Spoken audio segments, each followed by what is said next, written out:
The temporomandibular joint is one of the most complicated joints in the human body, capable of not only rotation but also translation as the condyle leaves the glenoid fossa. So it's very critical that we're able to measure the range of motion of this complicated joint.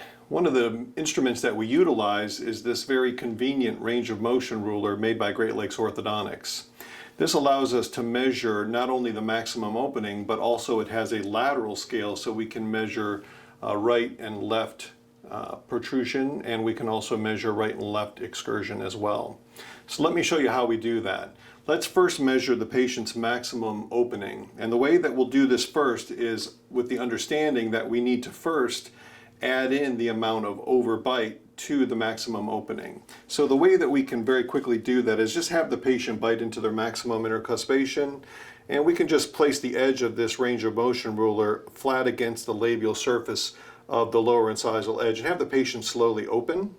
And what we'll be able to see is there's about 3.5 to 4 millimeters of tooth structure that is contributing to the overbite. So now we'll have the patient open, and what we'll be doing is we'll be placing this little index on the range of motion ruler onto the lower incisal notch, have the patient open as big as possible, and then we'll roll that back to the incisal edge.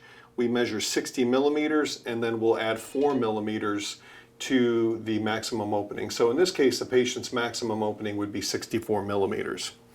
Now let's measure the patient's ability to go into a right and left lateral excursive movement. So what we'll be doing at this time is we'll use this little chevron here that's on the flat scale, and what we'll do is we'll line this little chevron up with the patient's mandibular midline. So if the maxillary and the mandibular midline are not coincidental, what we want to do is line that up with the patient's mandibular midline. So we'll have the patient open very slightly, and we'll have the patient move to the right in a full excursive movement. Good. That's 10 millimeters to the right. Close all the way together again. Open slightly and move all the way to the left as far as possible, and she goes 10 millimeters to the left. The last thing that we want to measure with regard to range of motion is we want to measure the protrusion. If we're measuring the protrusion, what we have to add into is the amount of overjet that the patient might have. So we'll have the patient bite into maximum intercuspation again. We'll place the edge of the range of motion ruler against the labial of the lower incisors again, and I can measure that she has about 2.5 to 3 millimeters of overjet. And this is what we'll add into that when we make our protrusive movement. Now, as I align this, I'm going to place the maxillary incisal edge here on the scale. Open for me, and then close slightly, and then protrude as far as you can for me. And she's able to move 7 millimeters protrusively, and we'll add that in, so about 10 millimeters of protrusion. So for this patient, her maximum opening was 64 millimeters. She was able to go into a left and right excursive movement 10 millimeters, and she was able to go into protrusion approximately 10 millimeters as well. So her range of motion is within normal limits. As part of our complete examination, we come to the point in the examination where we're load testing the temporomandibular joint.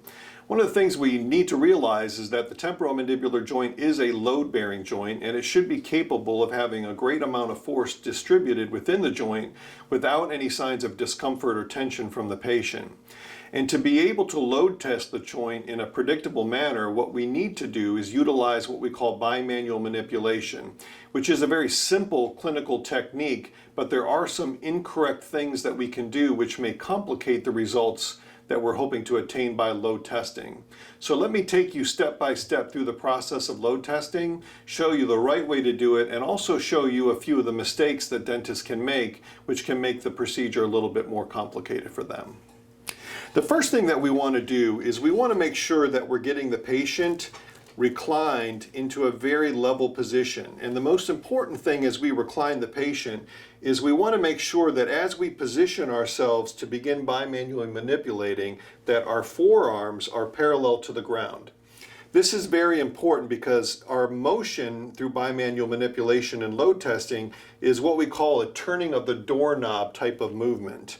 And so if the patient is sitting up too high and we approach the patient, and to get our hands into the proper position, our wrists start to bend or pronate down, we no longer have the ability to turn that doorknob. So that's why as we get the patient into the proper position, we want to make sure that they're reclined enough. So as we come into position, we can look down and we can see that our forearms are parallel to the ground. The second thing that we want to do is we want to make sure the patient tips their head up and points their chin towards the ceiling. This does a couple of things for us. Number one is we want to be able to identify the angle of the mandible, because this is important for where we start to position our fingers. What we'd like to do is we'd like to have our ring finger on both hands right at the angle of the mandible. The pinky finger will be behind the ring finger, not really doing much, and then our other fingers are on the inferior border of the mandible. Always making sure that we position them over the bone and not into the patient's soft tissue towards the midline, because then we can start to become uncomfortable for the patient or make this an unpleasant experience. The other thing that we want to be aware of with making sure the patient's head is tipped up is we want to not only visualize the mandible, but we want to make sure that there's also not any soft tissue pressures being exerted onto the mandible itself. So if I have the patient tip her head way down, what we start to see is that the soft tissue will start to push the mandible forward as the patient opens. This is extremely important, especially on patients that might be a little heavier or overweight, is they have a lot of mass and sometimes adipose tissue under their mandible, which can again provide almost a hydraulic anterior positioning of the mandible. All right, so the patient tips their chin up. Now what I'm going to do next is I'm going to just very lightly bring my fingers into position on the inferior border of the mandible. And what I want to do now is I want the patient to very slowly open and close, and I want to tell her not to touch her teeth together. As she opens and closes, if she touches her teeth together, that can instigate a proprioceptive response into the brain, and that may activate the lateral pterygoid muscle, thinking, well, it's time to bite all the way together in maximum intercuspation. Let's change the position of the mandible so that the teeth line up in MI. And what we're looking to do with load testing is we're looking to load the condyles into centric relation. So what I want to look for is the patient slowly opens and closes about 5 to 10 millimeters, is I want to look down and I just want to see that those lower incisors are taking the same trajectory as they open and close. If I look down and I start to see incisors moving forwards and backwards and jiggling or wiggling, I know that that lateral pterygoid muscle may oftentimes already begin to resist what I'm trying to do by seating the condyles. So the patient will be slowly opening and closing. I'm just simply touching her skin very lightly, and I want to look down and I want to see that consistent arc of rotation of the lower incisal edges. Now I'll have the patient stop, have her open about, maybe 8 to 10 millimeters. And at this point now I'm going to bring my thumbs into position. Now as I do this, there's a couple of things that I want to be aware of. Number one is as I get my hands into a correct position, I should look down and see a C and a reverse C and have nice curvature between my fingers on the inferior border of the mandible and my thumbs touching at the symphysis of the mandible. So this turning the doorknob type of movement is what we're trying to achieve. So as I turn that doorknob, my fingers are going to be seating the condyle along the long axis of the ramus, and my thumbs will be pointing towards the patient's chest. That gives me that turning the doorknob or that torquing of the mandible. So if I bring my hands into proper position, my palms should be just slightly off of the face of the patient. I really like, if I can, I like to get my thumbnails to touch in the midline if possible, if your hands are big enough. And if I bring my hands in the proper position, this is how it should look at this point. Now, once we start to load test, what we want to do is we want to make sure that this doesn't become kind of a jiggle fest, so to speak. If you've seen some earlier footage of bimanual manipulation being performed, you probably saw footage that looked something like this, where the patient's mandible is constantly being jiggled. But what we don't want to do is we don't want to do that. We want this to be a nice process. So what we're going to be looking for is we're going to be loading the condyles into the glenoid fossa with 3 distinct loads. A light load, which would be about 1 pound of pressure, a medium load, which would be about 3 pounds of pressure, and a heavy load, which would be about 5 pounds of pressure for the patient. And what we want to do is we want to, every step of the way as we go to the increments of our load testing, is stop and ask the patient, do you feel any signs of tension or tenderness? Now, another little tip that I'll give you would be to probably not have your patient talk. If they start talking during this process, again, what we're doing is we're instigating muscle activity, especially that lateral pterygoid muscle, and we want to make sure that we're getting that as settled down as possible. So what I usually tell my patient to do is if everything is good, no tension or tenderness, give me a thumbs up. If they're feeling any sign of tension or tenderness, then maybe give me a hand signal like this to let me know that everything's not okay as I go through the load testing. Now, what's very important is as I go from my first to second to third increment of loading, what I want to be sure of is as I increase the torque of the mandible and seat that condyle into the glenoid fossa, I don't want the patient to be opening. This is a very common mistake that we see in dentists that are starting to adopt this clinical technique. Is one of the primary mistakes that we make is that we like to push with our thumbs, and as we go from 1 to 2 to 3 increments, the patient's mouth is opening. If we do this correctly and we're instigating a pure torque through bimanual manipulation, as we go from 1 to 2 to 3 increments of loading, we shouldn't really see any movement of the mandible itself. So let me show you this, how we would do this in real time. So the patient would be slowly opening and closing. We would have her stop. We would hold the mandible in that position. And then I would go to my first increment of loading. And I would ask the patient, do you feel any signs of tension or tenderness? We're good. So the patient gave me a thumbs up. We're going to go to our second increment of loading, which is about 3 pounds of pressure. And we're going to ask the question again, do you feel any signs of tension or tenderness? We're good. And then we're going to go to our third incremental loading. Any signs of tension or tenderness? The patient is good. So as you could see, as I progressed from 1 to 2 to 3 increments of loading, the patient's mandible was simply being torqued and the glenoid fossa was seating, the condyle was seating into the glenoid fossa. The patient's mandible was not opening as I went through those 3 different loads. And the patient experienced 3 distinct increments of loading, a very light loading, but also a very firm, heavy loading for the patient. So once we've been able to verify that the patient doesn't have any signs of tension or tenderness as we load the joint, then we can record where is the first point of interference for the patient. So we would open, we would go back, go to our first increment of loading, our second increment of loading, our third increment of loading, and we would have the patient very slowly close until their very first tooth touches, and then we'd have them stop right there, okay? And then we'll ask the patient, where did you feel that first increment of loading? Was it on the right side, the left side? Did you feel like it was in the posterior or more towards the anterior? And then we'll take out our articulating paper and we'll verify where that first point of interference in centric relation was located.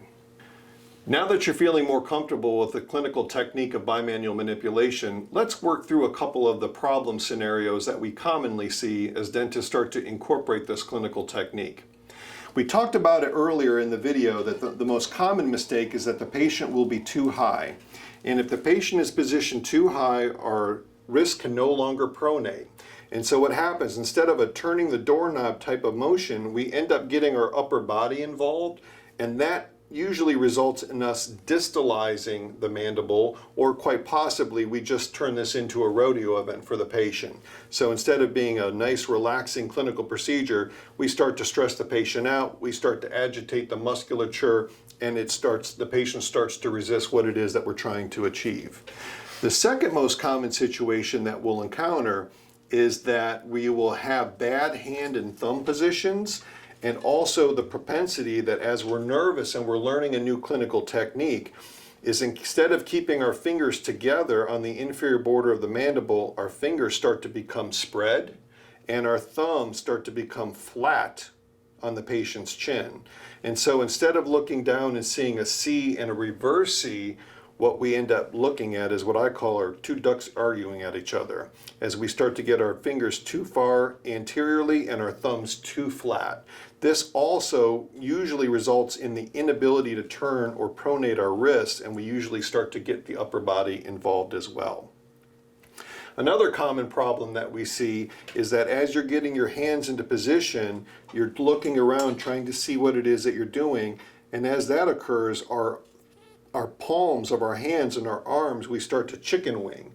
And so we start to raise off of the patient, and again what that does is it promotes our fingers becoming anteriorly positioned on the mandible, and again our thumbs starting to become flat as well. So like any clinical procedure, it's very important that you follow your checklist that we provide you to make sure that you're being guided step by step through the proper procedures as you implement bimanual manipulation into your practice. One of the great clinical tools that we've adopted at the Dawson Academy is the utilization of a Lucia jig. A Lucia jig is simply a temporary segmental anterior deprogramming device that will allow us to create separation of the posterior dentition. And if we can create and maintain that separation, what it allows is a deprogramming or a relaxing of the lateral pterygoid muscle. If you look right now, you'll see that we have two different Lucia jigs. We have a class 1 jig and also a class 2 Lucia jig. As we utilize a Lucia jig, the first thing that we want to do is we want to take the jig itself without any compound being placed into the jig, and we want to simply seat it so that the incisal edges go all the way into the intaglio surface of the Lucia jig itself. And as we hold that into position, we're going to have the patient lightly close.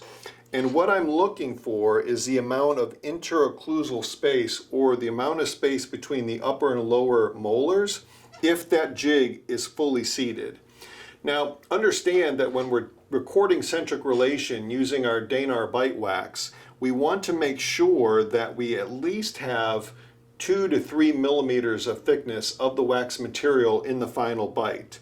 So if we look in here and we see that the patient is biting together and there's very little separation of the upper and lower molars, if that's the case, then what we want to do is when we reline the jig utilizing our compound, we want to be sure that we don't push it all the way down to that incisal notch on the intaglio of the jig, so that we get a little bit more separation of the interocclusal space of the molars. The compound that we really like to reline our Lucia jig is utilizing green stick compound manufactured by Kerr. This is a wonderful heat-sinking material that sets up brittle hard, which means that as we place the Lucia jig in the patient's mouth, it will become very dimensionally stable. And what we don't want to end up with is we don't want a Lucia jig that will rock once the patient starts to open and close on it. Once we reline a Lucia jig, one of the things that we're looking for is a very solid, stable Lucia jig. The goal is, as we place the Lucia jig into the patient's mouth, is that the flat platform of the Lucia jig will be parallel with the patient's maxillary occlusal plane. And we want the lower incisal edge to come in and touch the Lucia jig as close to a right angle as possible.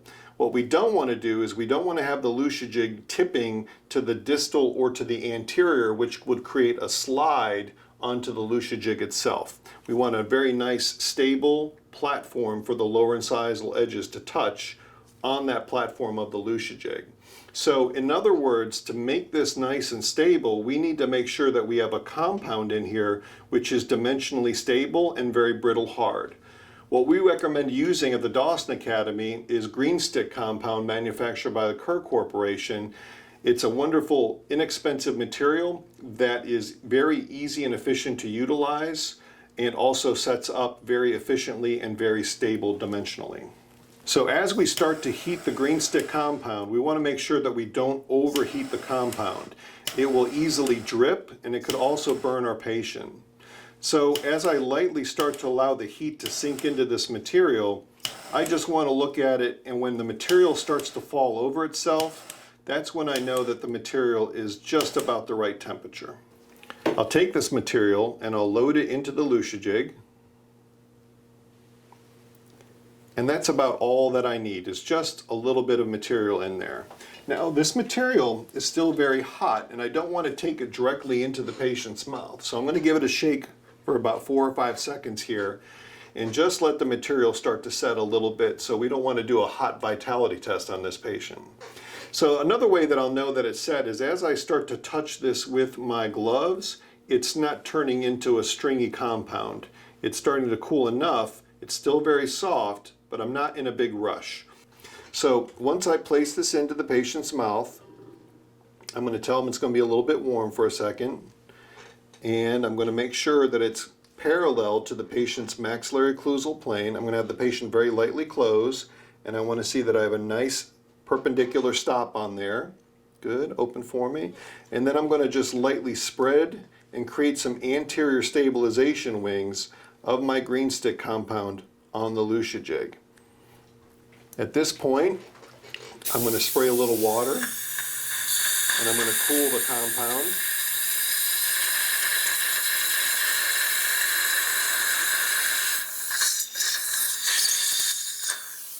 And now when I evaluate this, I want to make sure that as I push on this, that I can't get this Lucia jig to move, that it's nice and stable.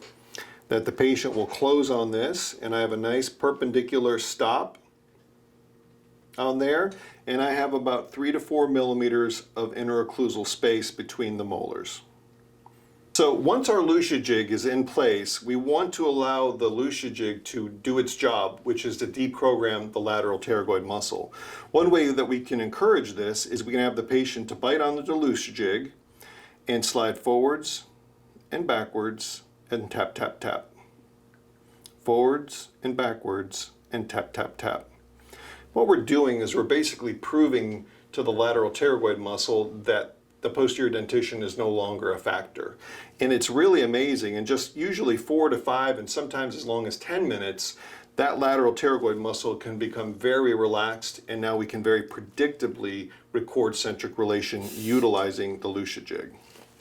So what we want to do is we want to create an anterior index on the Lucia jig that we can register with the lower incisal edges against the Lucia jig. So what we'll do is we'll take articulating paper, and we'll have the patient bite together and slide forwards and backwards and tap, tap, tap. Forwards and backwards and tap, tap, tap. Now, without even utilizing bimanual manipulation, because of the anatomy of the joint and the glenoid fossa and the musculature, as the patient slides as distal as possible and tap, tap, taps, that's going to be very close to centric relation. And what we can do is we can verify that and have the patient tip her head up a little bit, and we'll relax, and we'll load the joint under firm pressure, and we'll close, and we'll see, sure enough, where that skid mark ends on the distal is very, very close to centric relation. So what we're going to do now is we're going to place green stick compound on the Lucia jig to create an index that will help us to record centric relation with our Danar bite wax. So what I recommend is once you have created the marks with your articulating paper just to the facial of that mark, I'm going to roughen my Lucia jig with a scaler because I want to make sure that that green stick compound is going to adhere to the surface of the Lucia jig. So I'll just scratch it up here a little bit. Now, what I don't want to do is I don't want to remove the Lucia jig from the mouth at this time. If I start taking this in and out, I'm going to start to break my green stick compound, and I'm going to lose the stability of what I have with this jig. If this jig starts rocking, I'm simply going to start over again and make a new jig, because a rocking jig is going to give me a centric relation bite registration that is not accurate. Next, I'm going to utilize the green stick compound, and I'm going to heat just a little bit on the tip, and I'm going to place that compound right over where I roughened that spot on my Lucia jig. And just a little dab will do you. I don't need a lot on there. So now I'm going to utilize my bimanual manipulation, and I'm going to seat the condyles, and I have the patient slowly close. And as I hold that, my assistant is going to use a composite instrument to very lightly just push that up against the facial surface.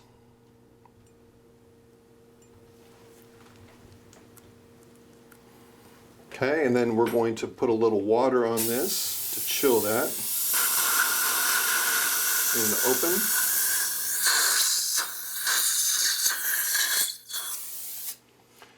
And what I want to make sure now is that I don't have any green stick compound to the lingual of where my incisal edge is. Where my lower incisors touch the Lucia jig, I don't want to have a ledge to the lingual of that, because that can create a path of insertion issue and make the mandible posture forward slightly. So I basically recorded centric relation on the Lucia jig by creating this anterior index, but I need to verify that this is accurate and correct. So what I'm going to do now is I'm going to go back, I'm going to use my bimanual manipulation. Relax for me, good. And I'm going to have her close and open and close and open and close. And as I'm doing that, I'm keeping that firm load of the condyles up into the glenoid fossa. And I want to make sure that as I do that, relax for me, that incisors, or the lower incisors, are going in and out of my index without any deviation. And it's perfect. So in essence, I've now recorded centric relation on the Lucia jig utilizing the green stick compound. Now what I need to do is use my bite registration wafer, my Danar wax, to record centric relation to fill the space in between the upper and lower teeth. Now that we have a Lucia jig in place and we've recorded centric relation on the Lucia jig itself, indexing the lower incisal edges, it is now time to record centric relation. Now, one of the things I want to remind you of is that centric relation bite registration is an open bite registration. We can't have any teeth touching while we record centric relation. And since the teeth are separated, we want to make sure that we have a material which is extremely dimensionally stable. What we recommend using is Danar bite wax. The reason why we recommend this is because of the success that we've had with this material over decades. And we really have spent a lot of time researching alternative methods for recording centric relation, but what we have found is that this is the most repeatable and predictable way to record centric relation. Now, there's a couple little things which we need to understand as we start to record centric relation with this material. Number one is that we have to fit this wafer to fit the patient's occlusal table. So the first thing that we're going to do is customize this to fit it. Now, one of the things that's really nice about this material is that it's already been manufactured with an opening in the anterior region that will accommodate the position of our Lucia jig. So this material is very brittle hard when it's set at room temperature. So we need to make sure that we're very evenly and consistently heating this material itself. So our Danar bite registration material is a heat sinking material. And what you want to visualize is painting the heat into the material a little bit at a time. So this is not something we want to rush, that we want to do it as fast as possible. What we're looking for is as we start to heat this, we want to see slight variations in the temperature or the shade of the wax itself. It's going to turn from a light blue into a dark blue. And we want to make sure that we have a nice uniform heating as we do this. I don't want to heat it to the point to where the material starts to drip, but I'm going to give it time for this material to start to heat up. So this is one of those times where a little dab will do you. I'm going to give it a 5-second shake so it doesn't burn the patient's mouth, and I also want to make sure that as I start to touch it, that the material doesn't start to pull or become stringy in the patient's mouth.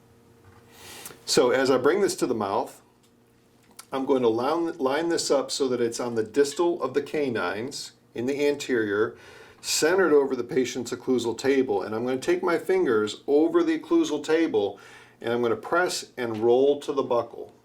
And all I'm looking to do is to pick up the indentations of the buccal cusp tips.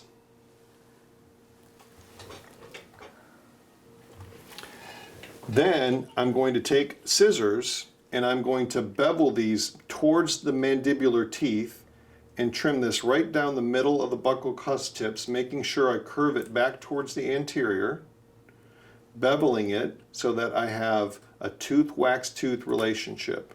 I'm going to cut through the OL groove. I'm going to cut through the OL groove. And at this point, I'm going to verify that this will fit the patient's occlusal table. So as I place it at the distal of the canines, this is going to line up basically just to the inside of the patient's buccal cuss tips. What we've done now is we've customized this Danar bite wafer to fit this patient's occlusal table. Now we're going to reheat the material a second time and make a definitive bite registration, making sure that we guide the patient using bimanual manipulation and make sure that that lower incisor goes back into our index that we created on the Lucia jig. So I'm just going to be lightly reheating again. Again, I'm not in a big rush.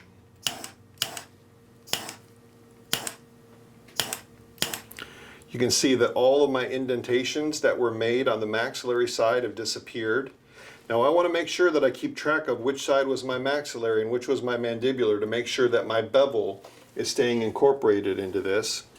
I'm going to give it its 5-second shake. Make sure that it's not overly hot.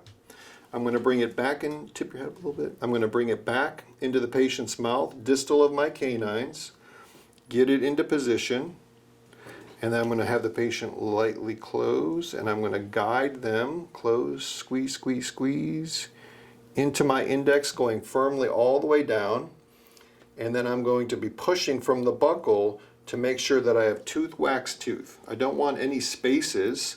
I don't want tooth, space, wax. I want tooth, wax, tooth.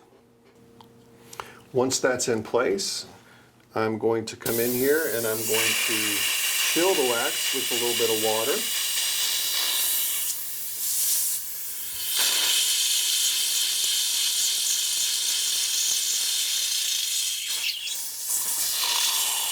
Open for me. The ideal way to remove the wax from the mouth is not to pry it laterally at the edges of the wafer itself. I recommend either using an instrument like your cotton pliers or even your finger and going in the middle of the wafer and popping it down that way. So that way I'm torquing on unheated registration material and I'm not prying or possibly distorting my bite wafer. So what we have now is about 2 to 3 millimeters of registration of the maxillary teeth and 2 to 3 millimeters of registration of the mandibular teeth. If we have a little bit of overhang on the lateral edges of the registration material itself, at this point we can take a razor blade and we can carve away a little bit if necessary, and then we can go back into the mouth and verify. So if I have just a little bit of spillover of material, once the material is hard, I can go in here and very carefully carve away these little lips. Once we're satisfied with our registration material, we're going to chill it in ice water for just a few seconds to make sure that the material completely resolves itself back to its room temperature state to make sure that we've achieved our dimensional stability. All right, let me see how this looks in here.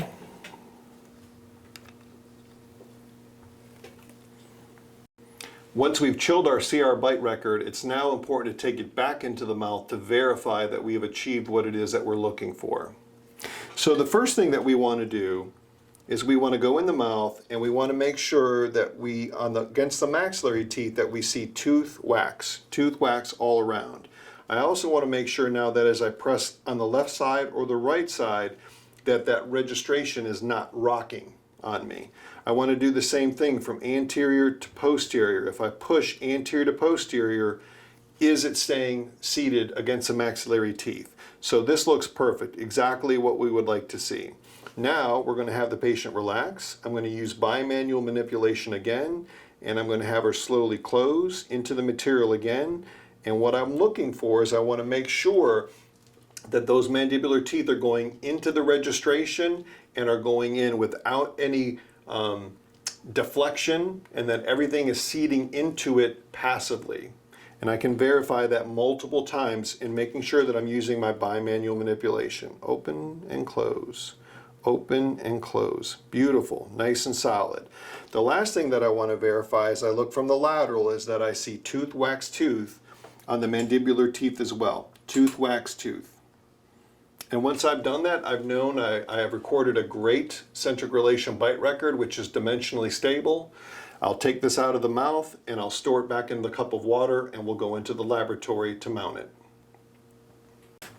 All right, so we're just patiently heating the wax, allowing the heat to sink into the material, allowing that transition from the pale blue into the dark blue. And what we want to see is just start to see a consistent heating of the wax itself. We're not in any big race here. Slow and steady wins the race.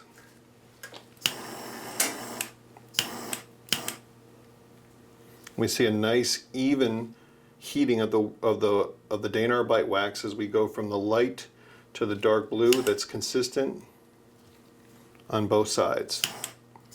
This is a properly heated wafer. It's not dripping. The wax is not running. It's been heated sufficiently. We'll now take this into the mouth. We'll line this up with the distal of the canines. Center it over the patient's occlusal table, and then we're going to have our fingers over the maxillary teeth, over the table, and roll to the buccal so that we pick up those buccal cusp tips. Remove it, and now we'll trim utilizing our scissors for our bevel, making sure we orient the scissors back towards the mandibular so that we create the bevel, curving as we go to the anterior. We're going to cut off the OL groove. We're going to cut off the OL groove. And now we're going to go back into the mouth to see if we have created a customized Danar bite wafer to fit the patient's maxillary occlusal table. So as I place this back in, I'm satisfied with my left side. It might be just slightly wide on the right, so the wax is still warm enough that I can create just a little bit more of a bevel.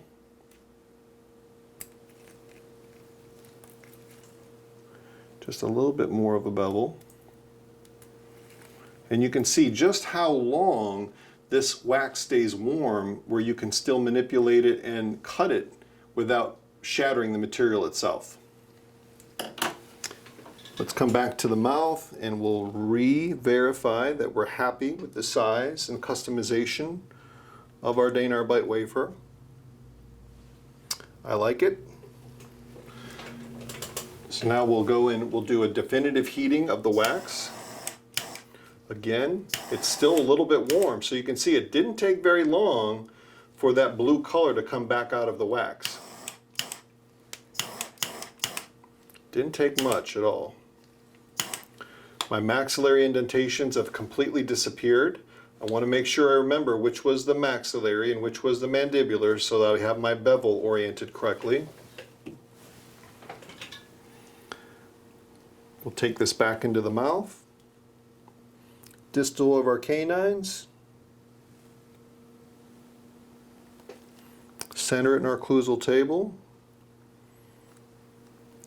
And guide the patient. Close, close, close. Squeeze, squeeze, squeeze. There you go.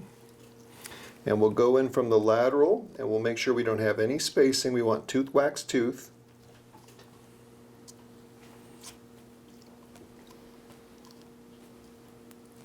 Just a little smush from the side. We'll chill now.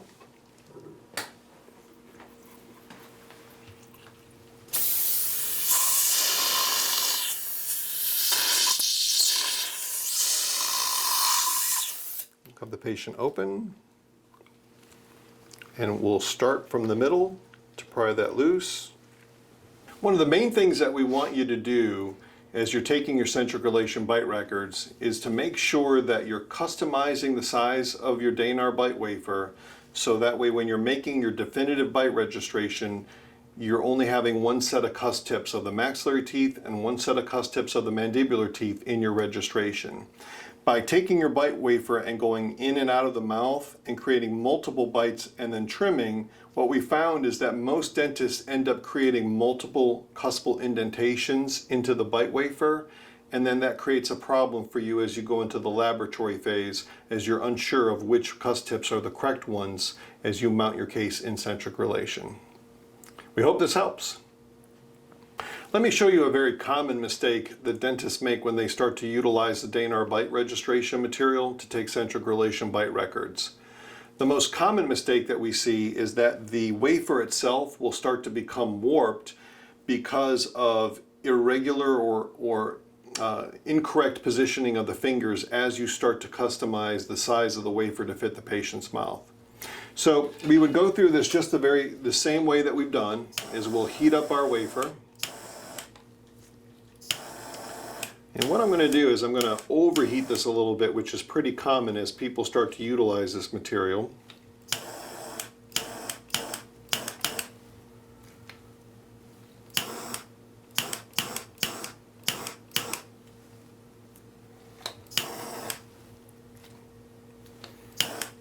Okay, so I've overheated it a little bit more than I would like, and especially towards the midline.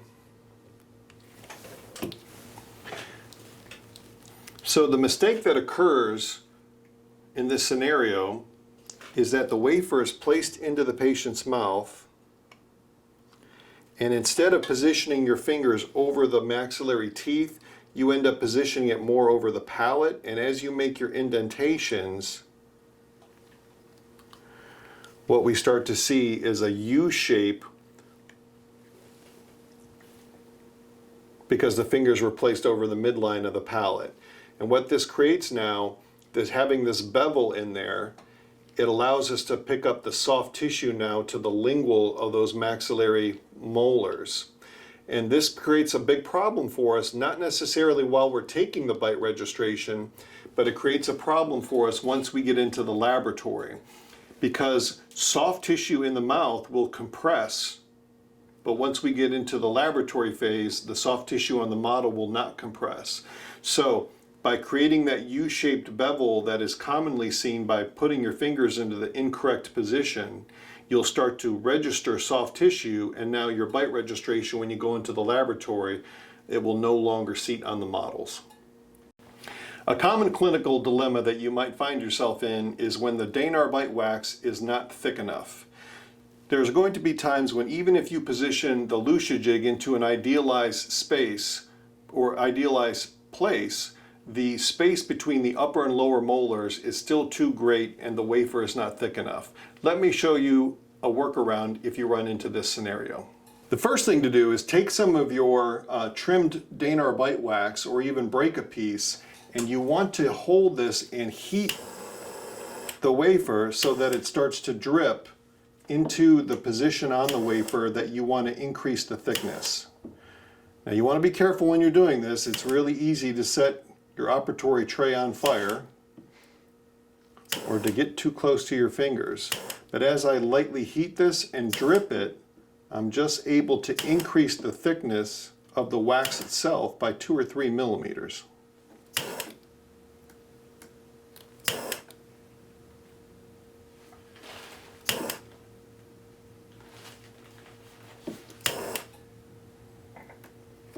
Just that easy. So you can see I've added 2 or 3 millimeters of thickness to this Danar bite wafer, and now I can allow this to chill. I'll reheat it, take it back into the mouth, and now I'll be able to record my mandibular teeth into the registration significantly. Palpating the muscles of mastication is a very important component of the complete examination. What we need to be looking for are trigger points, inflammation, and soreness in the muscles. So let's first start by palpating the anterior temporalis muscle. What I like to do is I like to start with my fingers near the apex of the coronal portion and have the patient bite together and squeeze. I first like to have the patient bite together and clench and relax. Squeeze and relax. Squeeze and relax. Squeeze and relax. squeeze, and relax. What I'm looking for is the transition between the anterior temporalis and the posterior temporalis. And I also like to start up here where the muscle fibers transition into the fascia. This can often be a very sensitive area for the patients. You can relax now. And we're going to just travel our fingers up and down the muscle fibers, looking for soreness, trigger spots, looking for hypertrophic muscles. Ah, that's a sore spot for the patient. And we'll do the same thing for the posterior temporalis. Bite together, squeeze, move your mandible forward, and relax. Move your mandible forward and relax. And as we go up and down these muscle fibers, we're firmly palpating these muscles of mastication, and we're looking for trigger points, inflammation, hypertrophic muscle, and these sore little trigger points. If we find a trigger point on the patient, what we might do is push on it for a few seconds and then release. When I'm evaluating the masseter muscle, I'll have the patient bite together and clench and relax, clench and relax, and I'm just trying to feel for the full body of that masseter muscle. And then as the patient relaxes, I'm going to be traveling with my fingers up and down the muscle fibers, looking for areas of hypertrophy, looking for trigger points, little knots that might be in there. As we're trying to evaluate the medial pterygoid and to palpate for soreness, it's very important to understand a few anatomical landmarks. The first one is the pterygomandibular raphe, and use that as a point of orientation.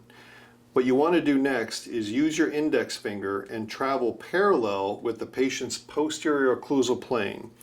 And as you go posteriorly, you want to make sure that you're going down and out towards the patient's ear to get to that medial pterygoid muscle.